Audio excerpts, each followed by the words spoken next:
የአላህ መልእክተኛ ሰለላሁ ዐለይሂ ወሰለም ግን ዱንያ በአላህ ገርነት ውስጥ ያለች መሆኗን ስለሚያውቁ ከአላህ ጸጋ የሚቋረጥ ነገር የለም። የተጻፈው ነገር በጠቅላላ ምን ይሆናል? መምጣቱ አይቀርም። የተጻፈው የሚመጣ ከሆነ አያስጨንቃቸው።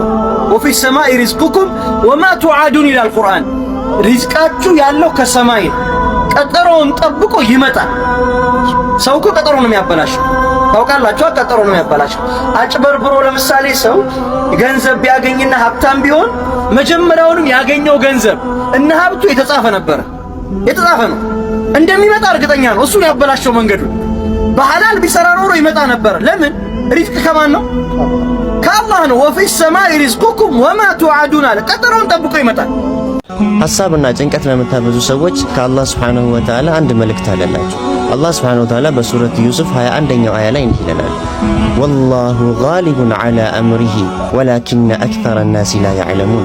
አላህ እኮ በነገሮች ላይ አሸናፊ ነው፣ ነገር ግን አብዛኛዎቹ ሰዎች አያውቁም ይለናል። እና የሚያሳስባችሁና የሚያስጨንቃችሁ ጉዳይ ለአላህ ሱብሓነሁ ወተዓላ በጣም ቀላል ነው። ወማ ዛሊከ ዐለላሂ ቢዐዚዝ፣ ለአላህ እኮ በጣም ቀላል ነው ይለናል። እኛ በጣም ከባድ አድርገን የምናያቸው ነገሮች ለአላህ ሱብሓነሁ ወተዓላ በጣም ቀላል ነው። እና ከኛ የሚጠበቅብን አንድ ነገር ብቻ ነው፣ እሱም ጉዳያችን ለአላህ ሱብሓነሁ ወተዓላ ማቅረብ ነው። ኩሉን ጁንዱን ሚን ጁኑዲላህ፣ በዚች ዓለም ያለ ነገር በሙሉ የአላህ ሰራዊት ነው። እና ጉዳያችሁን በሙሉ ለአላህ አቅርቡላለሁ። ምንድነው ጭንቀቱ? አትጨናነቅ። በዚች ምድር ላይ ስንኖር ጭንቀትና ሐሳብ በርህን ሊያንኳኩ ይችላሉ። ነገር ግን ለምን እጨነቃለሁ ብለህ ቆም ብለህ አስብ። የዚችን ዓለም ቁልፍ የያዘው ፀሐይና ጨረቃን ያለምንም ምሰሶ ያቆመው አንተንም ካልነበርክበት ያስገኘህ ጌታ አላህ ሱብሓነሁ ወተዓላ እያለ መጨነቅ ለምን አስፈለገ? የፈለገው ብትስገበገብ ሪዝቅህን አታመጣው። ወላ ይሩዱ ከራሄቱ ካሪ፣ የፈለገውን ያክል ምቀኛ ቢመቀኝህ ሪዝቅህን አያስቀረው። ፍትም አይሉ። ተረጋጋ፣ አትቸኩል። አላህ ሲፈጥር ላንተ እኮ ወስኖልሃል። ተረጋጋ። እድልህን ባጭሩ አታስቀረው። ጠብቅ፣ እድልህን ይወጣል። ምን ሶብር ይጠይቃል፣ ትግስት ይጠይቃል። እንዲህ እንደሆን ካትቀርም ማማ ጧለ ለይሉ ላቡደ ሚን አልፈጅር፣ የፈለገውን ያክል ቢጨልም ሌሊቱ ቢረዝም መንጋቱ አይቀርም ይላል። ሁሉም ነገር ለኸይር ነው። የለመንከውን ነገር ከሰጠክ ምስጋናን ሊያስተምርክ ነው። የለመንከው ነገር ከዘገየ ሶብርን ሊያስተምርክ ነው። ለምነክ ምንም ካልመለሰልክ ከዛ የተሻለ ያዘጋጀልክ ነገር አለ ማለት ነው። በየትኛውም ሁኔታ ውስጥ አላህ ላንተ ጥሩ እንደሚያስብ እወቅ። አልሐምዱሊላህ በማለት አመስግን። አንደኛ ሪዝቅህ ወይም ሲሳይህ ተጽፏል። ገና ከእናታችን ማህፀን ሳለን ሲሳያችን ተጽፏል። ዛሬ የምትበላውም ሆነ ነገ የምታገኘው ነገር በአላህ እጅ ነው። አንተ ብትጨነቅም ባትጨነቅም አላህ የወሰነልህ ነገር ሳይጎድል ይደርስልሃል። ስለዚህ በጥረቱ በርታ እንጂ በውጤቱ አትጨነቅ። ውጤቱ ያለው ከባለቤቱ ዘንድ ነው። ያንተ ጭንቀት ቀጣይ አይደለም፣ አንድ ቀን ይቆማል። ወይ አስጨነቀ ነገር ትቶ ይሄድና ሰላም ታገኛለህ፣ ወይንም አንተ በዛ በጭንቀት አልহামዱሊላህ ያልክ ትከርምና ሙተ ጀነት ታገኛለህ። ይደርባል ሁለት አንዱ ሙእሚን ይሄን ተማም። ስለዚህ ዱንያ ደስታ የሚባለው ነገር እንደሚያልቀው ሁላ ጭንቀትም የሚባለው ነገር ያልቃል። በህይወታችን ብዙ ደስታዎች ገጥመውን አልፈዋል፣ ብዙ አደጋዎችም ገጥመውን አልፈዋል። የህይወት ተሞክሯለን። ሌላ አዲስ ነገር ሲመጣ ለምንድን ነው የሚገርም? ሙእሚን በደስታም ይሁን በችግር ጊዜ ጌታውን አይረሳም። ልቡ አላህን ትቶ ወደ ሌላ አቅጣጫ አይዞር። በሶላት ወቅት ሁሌ አካላችንን ግንባራችንን ወደ ቂብላ እንደምናዞረው ሁሉ በችግርና በደስታም ጊዜ ልባችን መዞር ያለበት ወደ አላህ ብቻና ብቻ። ቂብላን ለቆ ሶላት የሚሰግድ ሙእሚን እንደሌለ ሁሉ በሐጃዎቹ በጉዳዮቹ ሁሉ ልቡን ማዞር ያለበትም ሙእሚን ወደ አላህ ብቻና ብቻ። ደስታ አላህ እንድንረሳ ሊያደርገን አይገባም። ችግር፣ መከራ፣ ስቃይ ተስፋ እንድንቆርጥ ቀደርን እንድንረሳ ሊያደርገን አይገባም። ደስታም ይሁን ችግር ቢገጥመው ሙእሚን ያው ነው። ሁሌም ተረጋግቶ የጌታውን ሕክማ ያስተነተነ ይኖራል። ወመን ዩእሚን ቢላህ የህዲ ቀልበሁ የተባለው እንደዚህ በአላህ ያመነ አላህ ልቡን ይመራዋል፣ ልቡን ያስተካክለዋል። በችግር ጊዜ ሰብርን ይወፍቀዋል፣ በደስታ ጊዜ ሹክርን ያድለዋል ተብሎ። ሁለተኛ ነገ የአላህ ነው። ብዙዎቻችን የምንጨነቀው ገና ላልመጣው ነገ ነው። ነገር ግን ነገን የፈጠረው ጌታ ለነገውም መፍትሄ አለው። የዛሬውን ቀን በአግባቡ ተጠቀም፣ የነገውን ለባለቤቱ ለአላህ ተወው። ጭንቀት የነገን ችግር አይፈታውም፣ ይልቁንም የዛሬን ጥንካሬህንና ደስታህን ይሰርቀዋል። እንፈትናቸዋለን ይላል አላህ። ፈትናችኋል። ያ ፈተና ውስጥ የኛ ስብዕና ጎልቶ ይወጣል፣ የኛ ማንነት ይታያል። ለዛ ህይወት ለእንደዚህ አይነት ውጣ ውረድ የምንሰጠው ምላሽ የልባችን ማንነትን ይገልጻል። ምንም ነገር ከአላህ ፍላጎት ውጭ የሚሆን ነገር እንደሌለ መገንዘብ መቻል። አንድ ወቅት በድህነት ውስጥ የሚኖሩ አባትና አንድ ሴት ልጅ ነበሩ። ለቤተሰቡ ገቢ የነበረው አባት መሰረታዊ ፍላጎትን ምግብ፣ ልብስ፣ መጠለያ ለማሟላት ከአቅማቸው በላይ ስራ የተባለን ሁሉ ነገር ይሰሩ ነበር። አባት ምንም እንኳን በቂ ገንዘብ ባይኖረውም ሁሌም የሚያልመው ልጁ ዶክተር እንዲያደርግለት ነበር። ታዲያ ልጅቷ መልካም ልጅ ነበረች። የ12ኛ ክፍል ውጤቷ ጥሩ ውጤት አመጣች። በመሆኑም አባት በመደሰቱ ዛሬ በአንቺ ኩራትና ደስታ ተሰምቶኛል፣ እንድገዛልሽ የምትፈልጊውን ማንኛውንም ነገር ጠይቂኝ አላት። ልጅም መለሰች፣ ባለፈው ያሳየውን ቀሚስ እፈልጋለሁ፣ ግን ዋጋው 20 ሺህ ብር ነው። የዛኔ እንድትገዛልኝ አልጠየቅኩም፣ ነገር ግን አሁን ትገዛልኛለህ አለችው። አባትን በመደሰቱና ልጁ ተከፍታ ማየት ስለማይፈልግ ብቻ ያን ቀሚስ የሚገዛ ገንዘብ እንደሌለው እያወቀ እንደሚገዛላት ቃል ገባላት። ታዲያ በቀጣዩ ቀን ያንኑ ቀሚስ ስጦታ ሰጣት። ጎረቤት ይህንን ሲመለከቱ ያን ያህል ገንዘቡን ከየት እንዳመጣው ጠየቁት። አባትም እንደዚህ ሲል ተናገረ፣ ያጠራቀምኩት ትንሽ ገንዘብ ነበር፣ በተጨማሪም ቀለበቴን ሽጬ ባገኘሁት ገንዘብ ነው፣ ምክንያቱም ልጅን ማስደሰት ስለምፈልግ ነው አለ። ከዚያ በኋላ ልጅቷ የጤና ትምህርት ቤት ገባች። አባትም ለእሷ የሚያስፈልጉ ክፍያዎችን መክፈል ያስችለው ዘንድ ከወትሮ በበለጠ ጠንክሮ መስራት ጀመረ። የመጨረሻ ዓመቷ ላይ ደረሰ። ለሁሉም ነገር የሚከፈል 80 ሺህ ያስፈልጋት ነበር። አባት በቂ ገንዘብ ባይኖረውም እንዴት እንደሆነ ባይታወቅም ያን ገንዘብ ከፈለ። ታዲያ ጎረቤቶቹ አሁንም ያን ያህል ገንዘብ እንደሌለው ስለሚያውቁ ያን ገንዘብ ከየት ነው ያመጣኸው? ያን ገንዘብ ለማግኘት መጥፎ ነገር አደረክ እንዴ? በማለት ጠየቁት። አባትም መለሰ፣ ኧረ አይደለም፣ የሆነ ኩላሊት ከጥቅም ውጪ የሆነበት ሰው ነበረ እና አንዱን ኩላሊቴን ሸጥኩለት። አደራ ልጅን እንዳትነግሯት፣ የጥፋተኝነት ስሜት ይሰማታል አለ አባት። ዛሬ የልጁ የመመረቂያ ቀን ነው። አባት ሴት ልጁ ለመጀመሪያ ጊዜ ዶክተር ሆና ወደ ቤቷ ልትመጣ በጉጉት እየጠበቃት ነው። ነገር ግን ልጁ ዶክተር ሆና ሳይሆን ጅናዛ ሆና ወደ ቤት መጣች። የምታፈቅረው ሰው በሷ ላይ ከሌላ ሴት ጋር ስለማገጠባት ራሷን አጠፋች። እስኪ መልሱልኝ፣ አሁን የሞተው ማን ነው?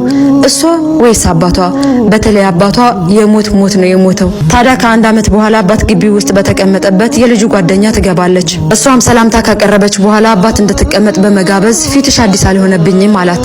አዎ አባት፣ የልጁ ጓደኛ ነኝ፣ በረቱ በማለት ጠየቀቻቸው። አባትም አልሐምዱሊላህ፣ ሁላችንም የሷ አይደለን? ልጄ ጥሪው ደርሷት ሄዳለች። አሁንማ እኔም እንቀረኝ፣ እኔም ጥሬን በጉጉት እየጠበቅኩ ነው አላት። ኧረ አባቴ እንደዚህ አትበል፣ ባይሆን አላህ ሶብርህን አይቶ ወደ ቤቱ የጠራህ ይመስለኛል አለቻቸው። አባትም ግራ በመጋባት ስሜት ከተመለከታት በኋላ ምን ማለት ነው ልጅ ብሎ ጠየቃት። ዩኒቨርሲቲ ያለን ሁሌም አንተን ዑምራ ስለማስደረግ ነበር የምታወራኝ፣ አላህ ይዘንላት። እሷ ማሳካት አልቻለችም። እኔ ገንዘቡ እስኪሞላልኝ ነበር እስካሁን የቆየሁት። አልሐምዱሊላህ ብሩ ሞልቶልኝ ትኬትን ይዤልህ መጥቻለሁ አለቻቸው። አባትም አይኑ ላይ እንባው እያቀረረ ምን አልሽ ልጄ? ዑምራ ልሄድ ነው? አላህ እኔን ጠራኝ ብሎ በደስታ ከተቀመጠበት ተነሳ። እሷም ደስታ በተሞላ ፊቷ ፈገግ ብላ ራሷን በመነቅነቅ አዎን አለቻቸው። ወዳጄ ህይወትህ ያንተ ብቻ መስሎ ከሆነ ተሳስተሃል። መኖርክ እንኳን ባይጠቅማቸው መሞትህ የሚጎዳቸው ቤተሰቦች አሉክ። ሀቢበቴ አንቺ ራስሽን ብታጠፊ ፍቅረኛሽ ሌላ ሴት ያገኛል፣ ቤተሰቦችሽ ግን ሌላ ልዕልት ልጅ አያገኙም። ስለዚህ ሁሌም በህይወታችን ላይ ለመወሰን ስንነሳ ቤተሰቦቻችንን እናስብ። ሶስተኛ፣ ከአላህ ውሳኔ ጀርባ ጥበብ አለ። አንዳንድ ጊዜ የምንፈልገው ነገር ሲዘገይ ወይም ስናጣው እንጨነቃለን። ነገር ግን አላህ ሱብሓነሁ ወተዓላ ለአንተ የሚበጅህን ያውቃል። አንድም በር ሲዘጋብህ ሌላ የተሻለ በር ሊከፍትልህ እንደሆነ እመን። አላህ ለባሪያው ካሰበለት በላይ ማንም ሊያስብለት አይችልም።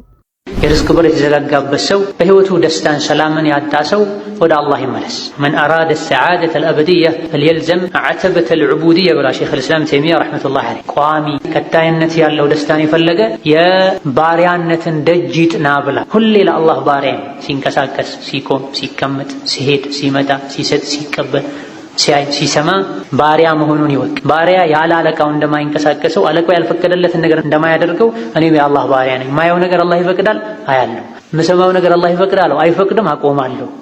ይሄን ያደረገ ደስተኛ ይሆናል። ሰው ልጅ ሁሌ ስትጨቀጭቀው ስትወተውተው በጣም ይሰለቸዋል። አላህ ደግሞ ኢልሃህን ይወዳል፣ ችክ ማለትን ይወዳል። አላህ ይህ እንደው በቃ ጌታዬ እባክህ ብለህ ወደሱ መዋደቅን ይወዳል አላህ። አይ ዛሬ አልፈታህ የሚለው ስም ላይ ስናይ ነቢያቶች ይህንን ዱዓ ያደርጋሉ። ረበና ፍታህ በይነና ወበይነ ቀውሚና ቢልሐቅ ወአንተ ኸይሩል ፋቲሒን ይላል። አንተ ከከፋቾች ሁሉ የበለጥክ ፋቲሕ ነህና በእኛና በህዝቦቻችን መካከል ፈትሕ አምጣልን፣ ፍረድልን፣ ክፈትልን።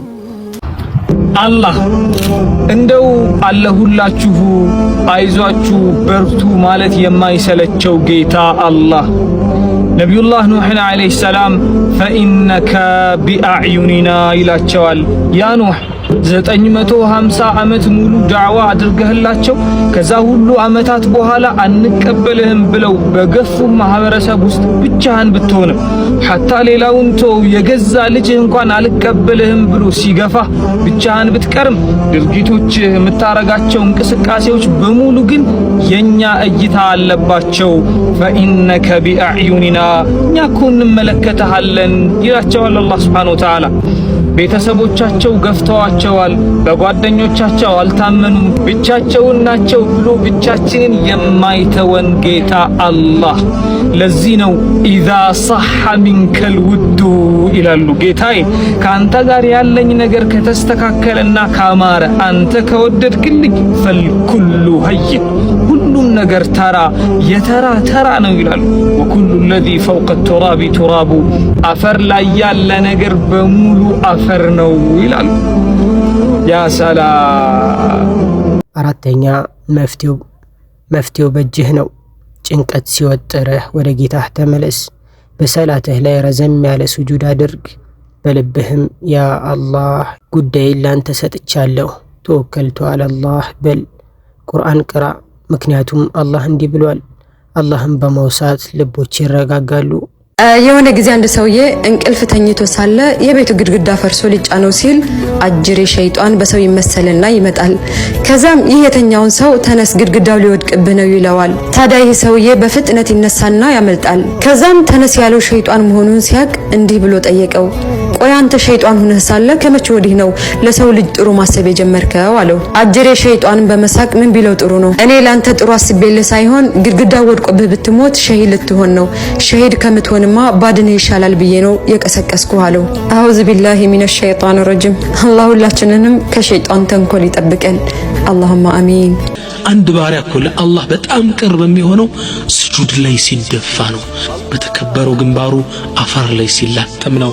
ስጁድ ላይ መሬት የተከበረውን ግንባርህን መሬት ላይ ለአላህ ደፍተህ የምታረገው ዱዓ አይመለስም። ፈአክሲሩ አዱዓ ዱዓና ብዙ ይህን ያሉ ነቢዩ ሰለላሁ ዐለይሂ ወሰለም ረዋሁ ሙስሊም። ወቅቶች ብዙ ናቸው። ባጭሩ عند شرب ماء زمزم የዘምዘም ውሃ ስትጠጣ ይሄ ዱዓ አይመለስም። ማኡ ዘምዘም ሊማ ሹሪበ ለህ ብሏል ነቢዩ ሰለላሁ ዐለይሂ ወሰለም። ዘምዘም ውሃ ለተጠጣበት ነገር ይውላል። ያንን እየጠጣ ያደረግከው ዱዓ አይመለስም።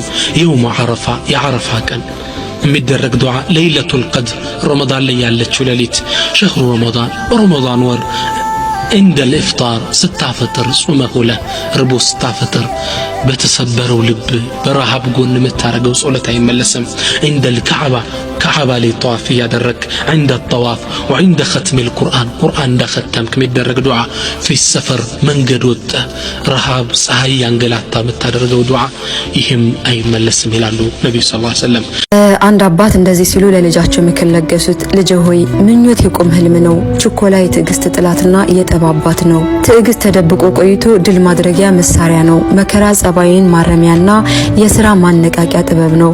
ማስተዋል የራቀን ለማቅረብ የቀረበንን ለማራቅ የሚያገለግል የልብ መነጽር ነው። ፍቅር መያዣ የሌለው የሰውን ልብ አስሮ ለመያዝ የሚያገለግል የሰላም መንገድ ነው አሉ። የአላህ ታላቅ ስም አለ። አላህ ስሞች አሉ። ከነዛ ውስጥ የአላህ ታላቅ ስም አለ። በዛ ስም ከተጠራ አላህ Subhanahu Wa Ta'ala የጠየቀውን ነው የሚሰጥ። ኢዛ ዱዕየ ቢሂ አጃብ ወኢዛ ሱኢለ ቢሂ አዕጣ ይላሉ። ከጠየቀው በዛች ስሙ አላህን በዛች ስሙ ከጠየቀው አላህ የፈለከው ነገር ይሰጣል፣ ያልከው ነገር ያደርግልሃል። እቺ ስም ግን ልትታወቅ አልቻለችም፣ ደበቃል። ለምን አሉ ዑለማዎች በሁሉም በአላህ Subhanahu Wa Ta'ala ስም እንጠራው ዘንድ ነው እንድለምን ያ ረሂም ያ ከሪም ያ ረህማን ያ ወዱድ ያ ሸኩር ያ ገፉር ሁሉን እንድንለው ዘንድ አላህ ደብቃል። በሁሉም ዱዓ አስታርቅ የሁሉ አጅር አለ። ምናልባት ደግሞ ሰማል ታገኛታል። አላህ ባሪያውን ከወደደ ይፈትነዋል። የአላህን ፈተና ሙሲባ ውሳኔ ወዶ የተቀበለ አላህ ይወደዋል። የአላህን ውሳኔ የጠላ የተበሳጨ የተወራጨ አላህ ይጠላዋል ብለዋል ነቢዩ ዓለይሂ ሰላቱ ወሰላም። ያለ ሰብር የሚያዋጣ ነገር የለም። ሙእምን የሚያዋጣው ሰብርና ሰብር ብቻ ነው። ባለመታገስ ዱንያም ላይ መጎዳት አኼራም ላይ መጎዳት ነው የሚከተለው። ሙእምን የሚያዋጣው ሰብር ነው።